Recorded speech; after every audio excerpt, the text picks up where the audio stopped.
உங்களின் வாகன காப்புறுதி திட்டங்களில் third party liability insurance coverage என்று சொல்லப்படுகின்ற மூன்றாம் நபர் பொறுப்பு காப்புறுதி என்றதொரு முக்கியமான பிரிவு சேர்க்கப்பட்டுள்ளது என்பது எல்லோரும் அறிந்த விடயம். கனடாவில் தமிழர்கள் அதிகமாக வசிக்கும் ஒன்டாரியோ மாகாணத்தில் வாகனம் செலுத்துபவர்கள் குறைந்தது $2 லட்சம் வரை அந்த நட்டஈடு பிரிவு இருக்க வேண்டும் என்பதும் சட்ட ரீதியானதொரு நிபந்தனையாகும். இங்கு நான் இந்த பிரிவு தொடர்பாக முக்கியமானதொரு எச்சரிக்கை தகவல் ஒன்றினை சில நிமிடங்களில் சொல்லப் போகிறேன். ஆர்வம் இருந்தால் கேளுங்கள். இந்த குறிப்பிடப்பட்ட காப்புறுதி பிரிவு என்பது வாகன விபத்துக்களில் தங்களின் தவறுகள் காரணமாக ஏனையோருக்கு ஏற்படும் பின்வரும் ஆபத்துக்களுக்கு தங்கள் சார்பில் பாதுகாப்பினை வழங்குகின்றது.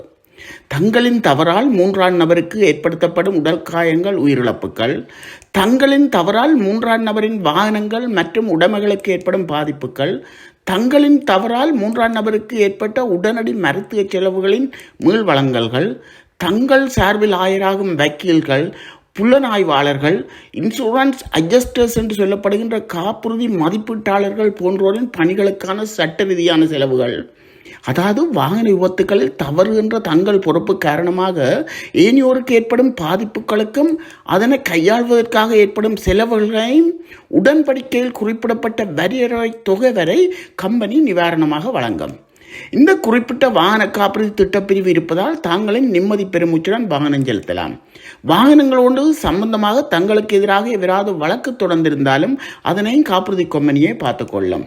இதில் இன்னொரு விஷயம், தங்களின் தப்பு உள்ளதொரு விபத்தில் இன்னொருவருக்கு ஏற்பட்ட உடல் காயம் என்பது கட்டாஸ்ட்ரோபிக் இன்ஜரி என்று சொல்லப்படுகின்ற அவரின் வாழ்வினை நிரந்தரமாக முடக்கும் அளவுக்கு இருந்தால் அவர் மேலதிகமாக பெருந்தொகை நட்டஈடு கோரி தங்களின் காப்புறுதி கம்பெனியில் நீதிமன்ற வழக்கு தாக்கல் செய்து பெருந்தொகை பணம் பெறுவதும் கனடாவில் நடந்து வருகின்றது. இப்படியான நீதிமன்ற வழக்குகளில் $1 மில்லியன் நட்டஈடு வழங்க வேண்டும் என தீர்ப்பு வழங்கப்பட்டுள்ளது என கருதுவோம். தங்கள் வாகன காப்புறுதி திட்டத்தில் $2 லட்சம் வரையே இந்த பிரிவு இருப்பதால் $10 லட்சம் பாதிக்கப்பட்டவருக்கு நட்டஈடு வழங்க வேண்டும் என்ற தீர்ப்பில் என்ன நடக்கும்? இங்கே அப்சோலிட் லைபிலிட்டி ப்ரொவிஷன் என்ற சட்ட பிரிவின்படி தங்களின் காப்புறுதி கம்பெனி தங்கள் சார்பில் தங்கள் தவறுக்காக பாதிக்கப்பட்ட மூன்றாம் நபருக்கு $10 லட்சம் தொகையினை வழங்கிய தீர வேண்டும் என வலியுறுத்துகின்றது.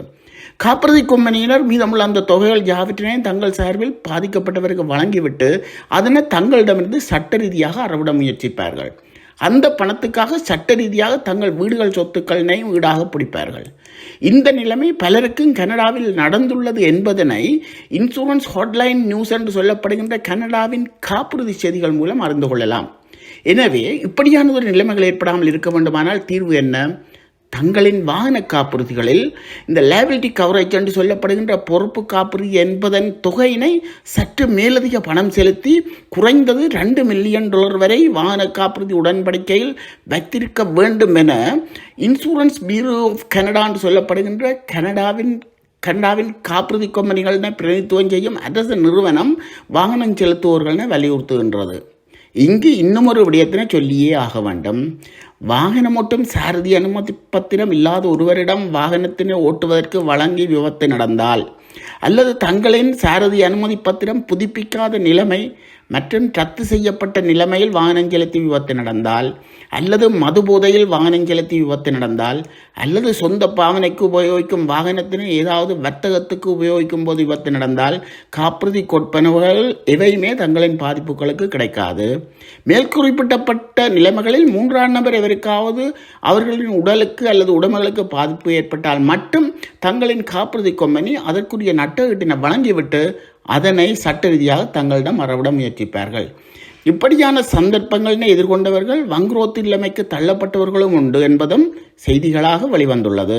இந்த நிலைமை உருவாகாமல் இருக்க வேண்டுமானால் அந்த விடயத்திலும் ஜாக்கிரதையாக இருக்க வேண்டும். இது போன்ற அரிய கனடிய தகவல்களை தெரிந்து கொள்ள எமது சேனலை சப்ஸ்கிரைப் செய்து கொள்ளுங்கள். நன்றி.